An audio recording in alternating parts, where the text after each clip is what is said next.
മമ്മൂക്കാന്റെ 2024 പുറത്തിറങ്ങിയ ടർബോ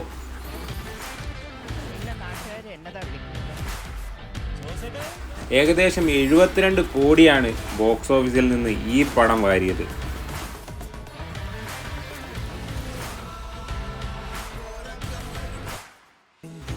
നിവിൻ പോളിന്റെ all time favourite movie Premam. 2015 പുറത്തിറങ്ങിയ ഈ ഒരു പടം ഏകദേശം 73 കോടിയാണ് വേൾഡ് വൈഡ് ബോക്സ് ഓഫീസിൽ നിന്ന് നേടിയെടുത്തത്.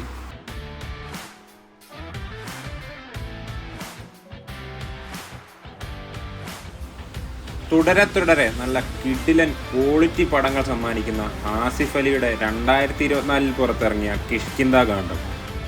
കുറഞ്ഞ ബഡ്ജറ്റിൽ പുറത്തിറങ്ങിയ ഈ ഒരു സിനിമ ഏകദേശം 77 കോടി രൂപയാണ് ബോക്സ് ഓഫീസിൽ നിന്ന് നേടിയത്.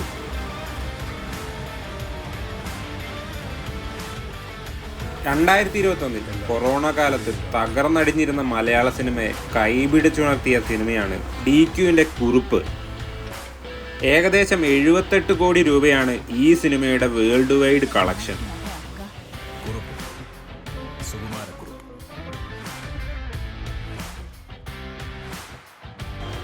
ഒരു കള്ളനെ പിടിക്കാൻ കേരള പോലീസ് എവിടെ വരെ പോകും? കേരള പോലീസിലെ കണ്ണൂർ സ്ക്വാഡിന്റെ കഥ പറഞ്ഞ മമ്മൂട്ടി ചിത്രം കണ്ണൂർ സ്ക്വാഡ്. 82 കോടി രൂപയാണ് ഈ സിനിമ തിയേറ്ററുകളിൽ നിന്ന് തൂത്തുവാരിയത്.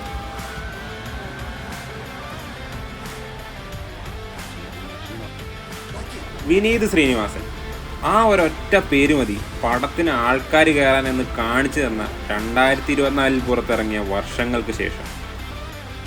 ധ്യാൻ ശ്രീനിവാസനും പ്രണവും അഭിനയിച്ച ഈ ഒരു സിനിമ ഏകദേശം 83 കോടി രൂപയാണ് കളക്ഷൻ നേടിയത്. നല്ല കിൻഡൽ ഇടി കൊടുത്ത് നേടിയ വിജയം.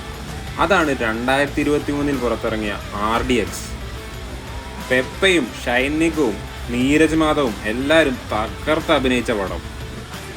100 കോടി ക്ലബിൽ കയറി എന്നൊക്കെ ഒരിടയ്ക്ക് വാർത്തയുണ്ടായിരുന്നു, കറക്റ്റ് ആണോന്നറിയില്ല. 2023 പുറത്തിറങ്ങി വമ്പൻ വിജയം സമ്മാനിച്ച മോഹൻലാൽ സിനിമയാണ് നേര്. അനശ്വര രാജന്റെയും ലാലേട്ടൻ്റെയും ഒക്കെ കിടിലൻ പെർഫോമൻസ് ഈ സിനിമയിൽ നമുക്ക് കാണാൻ പറ്റി. ഏകദേശം 86 കോടി രൂപയാണ് ഈ സിനിമ കളക്ഷനായി നേടിയെടുത്തത്. മമ്മൂക്കാന്റെ ഏറ്റവും കൂടുതൽ പണം വാരിയ സ്റ്റൈലിഷ് മൂവിയാണ് 2022 പുറത്തിറങ്ങിയ ഭീഷ്മപർവം. ഏകദേശം 88 കോടി രൂപയാണ് ഈ സിനിമ വേൾഡ് വൈഡ് ആയിട്ട് കളക്ട് ചെയ്തത്.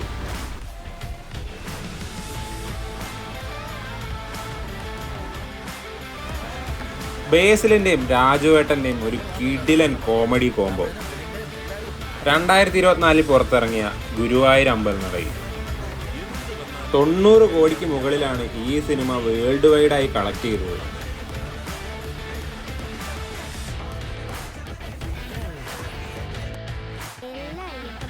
ഉണ്ണി മുകുന്ദന്റെ 100 കോടി സിനിമ 2022 പുറത്തിറങ്ങിയ മാളികപ്പുറം. വളരെ കുറഞ്ഞ ബഡ്ജറ്റിൽ പുറത്തിറങ്ങിയ ഈ ഒരു സിനിമ കേരള ബോക്സ് ഓഫീസ് തൂത്തുവാരിയാണ് കളം വിട്ടത്.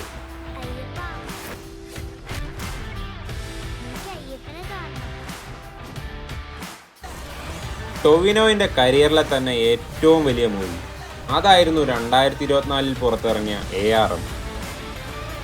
3Dയിലും കൂടിയാണ് ഈ ഒരു സിനിമ കേരളത്തിലൊക്കെ റിലീസായത്. 106 കോടിക്ക് മുകളിലാണ് ഈ സിനിമയുടെ ബോക്സ് ഓഫീസ് കളക്ഷൻ. ഇന്ത്യൻ സിനിമയിലെ തന്നെ ഏറ്റവും വയലൻ്റ് ആയിട്ടുള്ള മൂവി അതായിരുന്നു 2024 പുറത്തിറങ്ങിയ ഉണ്ണി മുകുന്ദൻ ഫിലിം മാർക്കോ.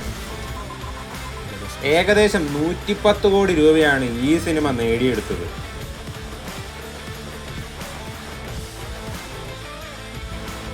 ലാലേട്ടനെ വെച്ച് പൃഥ്വിരാജ് മലയാള സിനിമയ്ക്ക് കൊടുത്ത ഒരു കിടിലൻ ഐറ്റം 2019 പുറത്തിറങ്ങിയ ലൂസിഫർ.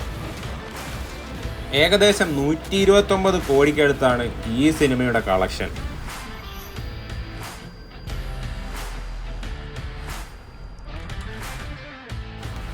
സൂപ്പർ സ്റ്റാറുകൾക്ക് മാത്രമല്ല ചെറിയ ചെക്കന്മാർക്കും 100 കോടി ക്ലബിൽ കയറാൻ പറ്റുമെന്ന് കാണിച്ചെന്ന സിനിമ പ്രേമലു. നെസ്ലിനും പിള്ളേരും തകർത്തഭിനയിച്ച പടം. തെലുങ്കന്മാരൊക്കെ എടുത്ത് കൊണ്ടാടുമായിരുന്നു ഈ സിനിമേനെ. 136 കോടിക്കടുത്താണ് ഈ സിനിമയുടെ കളക്ഷൻ. മലയാള സിനിമയിലെ ആദ്യത്തെ 100 കോടി പടം അതാണ് ലാലേട്ടൻ്റെ പുലിമുരുകൻ. 2016 പുറത്തിറങ്ങിയ ഈ ഒരു സിനിമ ഏകദേശം 140 കോടിക്കടുത്താണ് ബോക്സ് ഓഫീസിൽ നിന്ന് കളക്ട് ചെയ്തത്.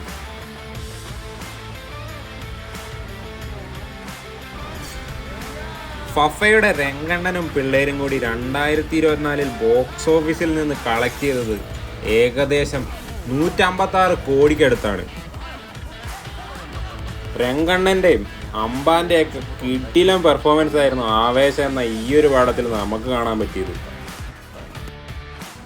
മലയാളത്തിൽ അന്ന് വരെ ഇറങ്ങിയതിൽ വെച്ച് ഏറ്റവും കൂടുതൽ പണം മുടക്കിയ സിനിമയായിരുന്നു ആടുജീവിതം.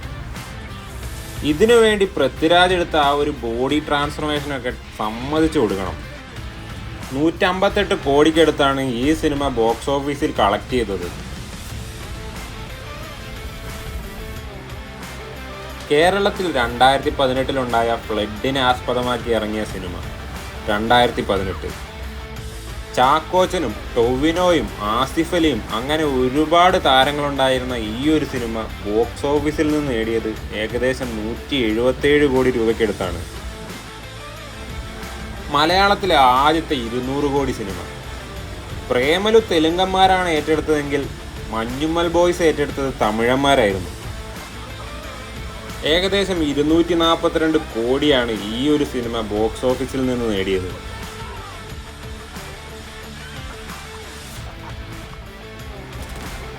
ഇതുവരെ ഇറങ്ങിയതിൽ വെച്ച് മലയാളത്തിൽ ഏറ്റവും കൂടുതൽ പണം മുടക്കിയതും ഏറ്റവും കൂടുതൽ പണം കിട്ടിയതുമായിട്ടുള്ള മൂവി, അതെ, മലയാളത്തിൻ്റെ ഏറ്റവും വലിയ മൂവി എമ്പുരാൻ. ഏകദേശം 350 കോടിക്ക് മുകളിലാണ് ഈ ഒരു സിനിമയുടെ കളക്ഷൻ.